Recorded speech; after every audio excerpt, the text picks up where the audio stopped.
दुनिया स्पष्ट तौर पर दो धड़ों में इस समय बटी हुई है। एक धड़ा वो है जो अमेरिका के साथ जो नेटो देश हो जाते हैं, जो सीधे तौर पर इजराइल का समर्थन कर रहे हैं। दूसरी तरफ वो तमाम अरब देश हो जाते हैं जो हमास का भी समर्थन कर रहे हैं।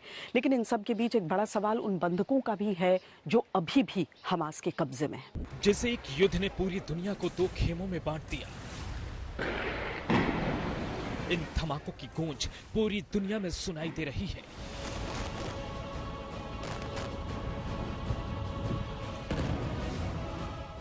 एक तरफ नाटो देश हैं, तो दूसरी तरफ अरब देश।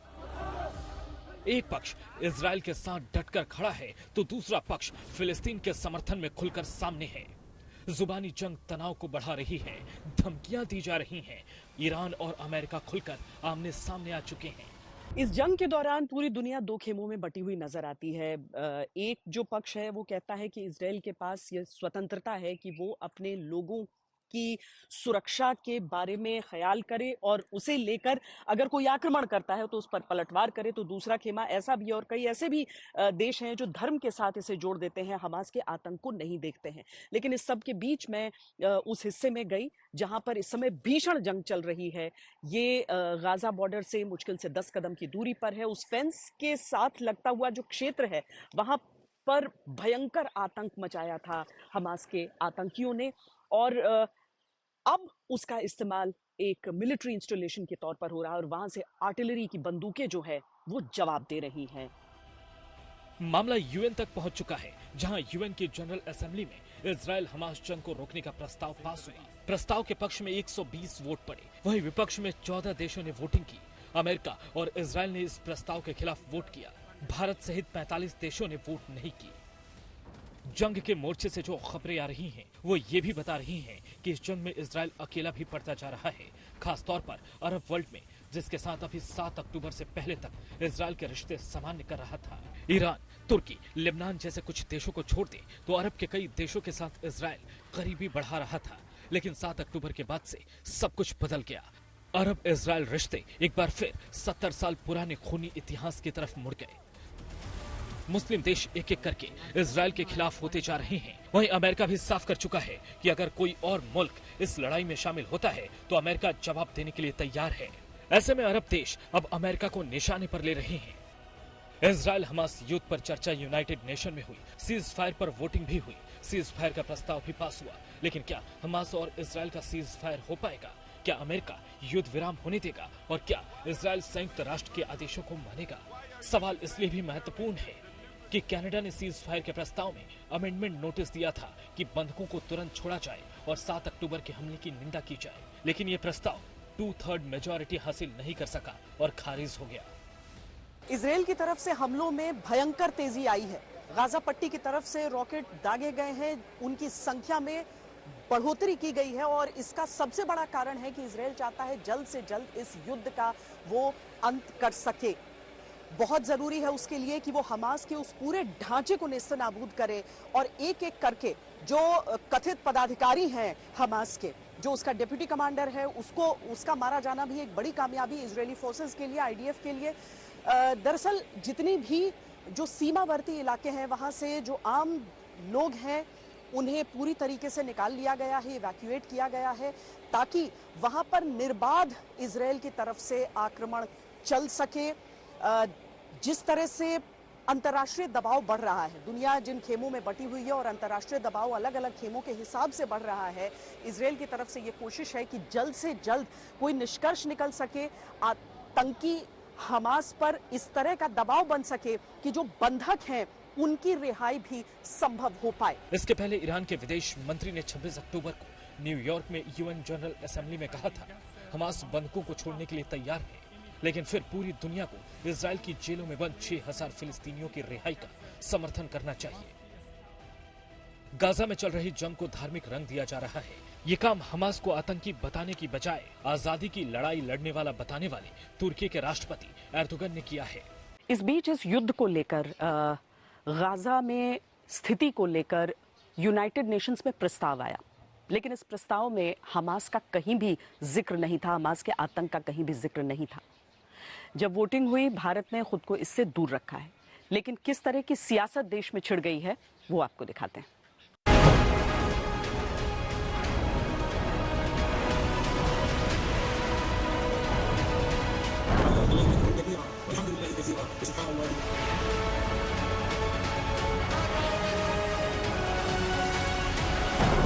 गाजा में हमास के खिलाफ इजरायल की जंग 3 हफ्ते पार कर चुकी है। लगातार इजरायली सेना हमास आतंकियों के ठिकानों को निशाना बना रही है, ताबड़तोड़ बमबारी करके हमास के कमांडरों को ढेर कर रही है। इजरायल के हमलों से गाजा की इमारतें मलबे में तब्दील हो गई हैं। पूरे गाजा में अफरा तफरी मची हुई है और ऐसे हालात के बीच कई मुल्कों की तरफ से सैन्य ऑपरेशन को रोकने की मांग हो रही है। दुनिया के तमाम मुल्कों के युद्ध विराम की इस मांग के बीच भारत में भी सियासत छिड़ी हुई है। दरअसल हमास आतंकियों के हमले के बाद जब इजरायल ने सैन्य ऑपरेशन शुरू किया, तभी से कई दल भारत सरकार के रुख पर सवाल उठा रहे हैं। ओवैसी जैसे नेता सीज फायर के लिए भारत सरकार से दखल की मांग कर रहे हैं। इजराइल ये ट्रांसफर पॉलिसी के तहत अपने गाजा के फलस्तीनियों को सिनाई डेजर्ट में ढकेलना चाहता है और वेस्ट बैंक के फलस्तीनियों को जॉर्डन में ढकेलने का इनका प्लान है। ये जेनोसाइड कर रहा इजराइल गाजा में। देश के प्रधानमंत्री को एज ए G20 के हेड की भी उन पर एक एडिशनल जिम्मेदारी है कि वो सीज फायर करवाए और वहां पर एक ह्यूमैनिटेरियन कॉरिडोर खुलवाए ताकि फलस्तीनियों को उनको राहत मिल सके, उनकी जान बचाई जा सके।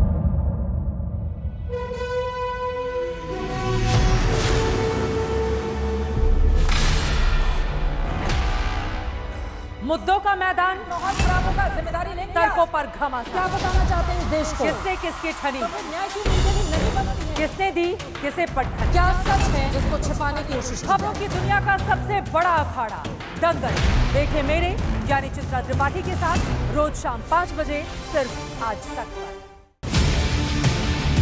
ना पक्ष ना विपक्ष, ना लेफ्ट ना राइट, ना मिर्च ना मसाला, खबरों का बोलबाला,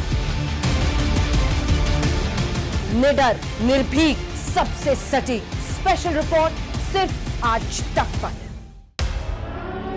एयर रेड के ये सायरन समय समय पर आपको सुनाई देते। शौर्य की, भारत और चीन के बीच साहस की, सभी बाढ़ग्रस्त इलाकों का हवाई सर्वेक्षण किया, सरोकार की, गाजीपुर में किसान से बातचीत करें, संघर्ष की, कश्मीर को आगे बढ़ना होगा, संयम की, भावनाएं भड़की या दंगे भड़काए गए, सवालों की, जनता के लिए, जनता के द्वारा, जनता की दस्तक। श्वेता सिंह के साथ सिर्फ आज तक पर। इस समय पूरी दुनिया में लोग कंफ्यूज्ड हैं। वो समझ नहीं पा रहे हैं क्या सही है क्या गलत है, क्या सच है क्या झूठ है, और ये स्पष्टता हम आपको अपने इस नए शो में देंगे। सब कुछ ब्लैक एंड व्हाइट में बताएंगे। इस शो में मेरे बालों के अलावा कुछ ग्रे नहीं होगा। हर खबर ब्लैक एंड व्हाइट की तरह बिल्कुल स्पष्ट होगी।